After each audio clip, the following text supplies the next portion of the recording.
Part 2. Deep Roots Escalation. The planet cracker was the size of a city block, moving fast enough to level mountains. It should have hit Chicago with nuclear force. Instead, it stopped 3 feet above Millennium Park, held by invisible forces while 6-year-old Emma Williams walked up and knocked on its hull. "Excuse me," she said politely. "You're scaring my friend Jake. Could you please stop trying to hurt our planet?" The world-killing device powered down and began playing what sounded like a lullaby. Morrison stared at the girl who had just negotiated with an extinction weapon. "Emma, how did you do that?" She looked at him with infinite patience. "I asked Earth to help, and it said okay. Adults never think to ask nicely." Title card. Part 2. Deep Roots. 030 to 300. Character stakes rise. Dr. Vasquez's evolution. Elena was having the strangest conversation with her ex-husband through a connection neither understood. "Elena, I'm seeing through your eyes. What's happening to us? We're evolving in real time. The question is whether we're becoming better or no longer human. Remember when we argued about consciousness being emergent or fundamental? We were both wrong. It's contagious." Captain Chen's dilemma. Sarah stood on her bridge, watching Rodriguez coordinate 3 fleets through pure thought while crying tears of joy. "Rodriguez, report." "Ma'am, I feel every ship in the Pacific, not just ours, theirs too. I know what they're thinking, where they're going, what scares them." He looked up with eyes reflecting new depths. "Ma'am, I think I'm becoming more than human. Is that okay?" Chen considered the question. Was evolution acceptable if it was needed to protect your species? "Rodriguez, do you remember your mother's birthday?" "October 15th. She makes incredible tres leches cake." "Do you still love her?" "More than ever. But now I love everything. The whole planet. Everyone on it." "Then you're human where it counts. Everything else is upgrades." Morrison's family. Jackson was teaching Emma to communicate with crystalline structures, while Williams watched his daughter adapt to impossible circumstances. "Daddy, the light people want to know if humans are ready to take care of the big garden." "What big garden, sweetheart?" "The one with all the planets and stars. They've been waiting forever for helpers." Williams looked at Morrison. "Sarge, my 6-year-old is being recruited for cosmic landscaping. Could be worse. She could want to join the Marines." 3 to 8. Alien perspectives. Deeper confusion. Geltar medical breakdown. Medical Officer Thekaran was filing reports that challenged xenobiology. "Admiral, comprehensive analysis of human biology reveals impossible characteristics." "Specify." They possess backup organs for their backup organs. This appendix isn't vestigial, it's an emergency immune system. Their bones self-repair and strengthen under stress.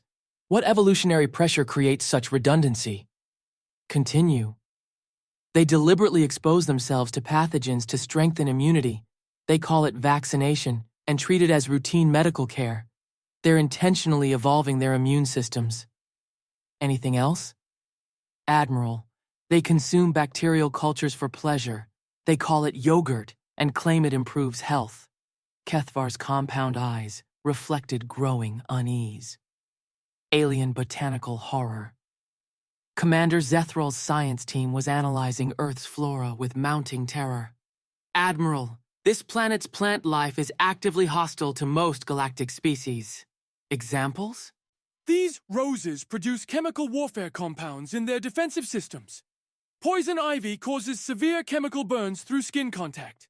They cultivate an invasive species called mint, despite its aggressive territorial behavior. Yet humans coexist with this? More than coexist. They've domesticated these biological weapons and use them for decoration and food flavoring." Geltar cultural shock. Yilthek was trying to understand human entertainment with no success. "Admiral, the humans have created fictional scenarios designed to frighten themselves. They call them horror movies and consume them recreationally. They seek terror for enjoyment? Yes. They also form temporary pair bonds for recreational purposes, permanent bonds for resource sharing, and friendships that serve no biological function, yet are treated as survival necessities. This species makes no evolutionary sense. 8 to 13. Network integration. Collective consciousness grows. Elena found herself simultaneously in Chicago, the Pacific, and Antarctica. Instead of overwhelming, it felt like seeing clearly for the first time. Sarah, I'm running calculations in 6 locations using hundreds of linked minds. We're becoming a computational network that makes supercomputers look like calculators. The implications are staggering. We're not just individuals anymore. We're nodes in a conscious system spanning the planet. But remarkably, humans retained individuality within the collective. Each mind remained distinct, contributing unique perspectives. Human adaptability, alien bewilderment. The Geltar were learning their intelligence was inadequate. Subject exhibits regenerative capabilities exceeding projections. Wounds requiring surgical intervention heal within hours through what subject calls getting pissed off about being shot. Subject's skeletal density increases under stress. When threatened, bone structure becomes 30% harder through getting pumped up. Subject consumed capsaicin in lethal concentrations, survived, and requested more, claiming previous dose wasn't hot enough. Subject then shared personal supplies of higher concentration capsaicin. But the most disturbing, subjects form pack bonds with equipment and alien captors. 3 interrogation specialists requested reassignment to human relations. Chur 13 to 18. Gardeners reveal more. Deep underground. Theros manifested in the expanding central node, connecting facilities on every continent. The garden network spans 47,000 inhabited worlds. Each serves multiple functions: nurseries for developing species, processing centers for life energy, communication hubs. Elena, physically in Switzerland but mentally connected worldwide, asked, "What's Earth's function?" Primary nursery for guardian species. Earth has produced 17 guardian species over 1 billion years. Humans are the 18th and most adaptable. Morrison's gruff presence carried protective concern. What happened to the other 17?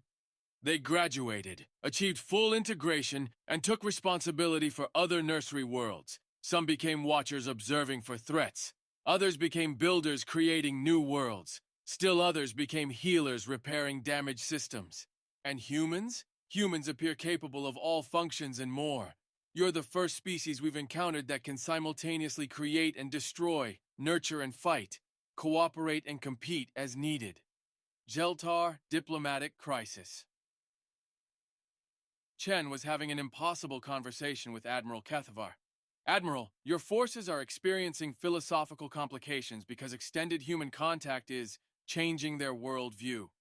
Captain, our civilization is built on efficient conquest and resource extraction. Your people have convinced my forces that cooperation might be more enjoyable. Ma'am, your soldiers discovered ice cream. That changes perspectives. Kethavar's mandibles clicked in embarrassed laughter. Captain, I have 17 formal requests from commanders for extended cultural exchange programs. They claim to research human tactical doctrine, but reports consist mainly of recreational activities and food preparation. We're a social species, Admiral. We solve problems by feeding people and making friends. This is not standard military behavior. No, ma'am, it's human behavior. 1800 to 2300. The real enemy emerges. Dimensional warnings.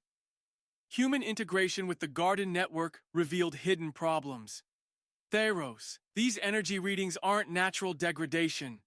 Someone's been systematically damaging the network. We've suspected for 50,000 years, but never had proof of deliberate sabotage. The patterns are subtle, but consistent. Critical junction points targeted for disruption, creating cascade failures weakening the entire system. This is military strategy. The Devourers stir.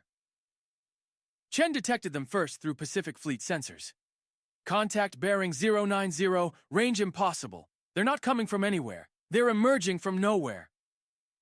The ships violated physics. They seem made of crystallized emptiness, absorbing light and energy, leaving voids behind. Ma'am, those aren't ships. They're holes. Places where space stops existing. Theros' presence carried ancient dread. The Devourers. We hoped they were extinct. Human response to impossible. Morrison reacted like a Marine sergeant, by getting angry and making plans. Space monsters that eat reality. Question: weak points, and can we kill them? Elena engaged scientifically. They exist partially outside our dimension, nearly impossible to destroy conventionally. But not impossible. Jake, they're not fully here, so they're not fully there either. They might be vulnerable at dimensional connection points. Chen added tactical thinking. We don't fight them in our space. We find their source and cut the connection. Morrison's response was direct.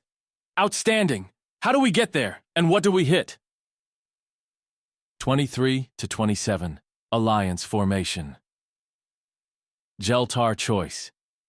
Admiral Keithvar faced her species' most important decision when Devourer energy signatures appeared. Sub-Commander, analysis of approaching vessels. Admiral, they're not vessels. They're entities existing in spaces between spaces, feeding on fundamental forces holding reality together. Threat assessment? If they reach inhabited space, they won't conquer. They'll unmake it. Every world, every species, every star will simply stop existing. Keithvar opened communication to Chen. Captain, we face a common threat. Yes, ma'am. Humans have a saying about the enemy of my enemy. Full alliance is offered. Our technology with your creative problem-solving might address this threat. Admiral, we appreciate it. But humans don't do alliances halfway. Working together means trusting each other, protecting each other, sharing resources. Acceptable. It also means friendship.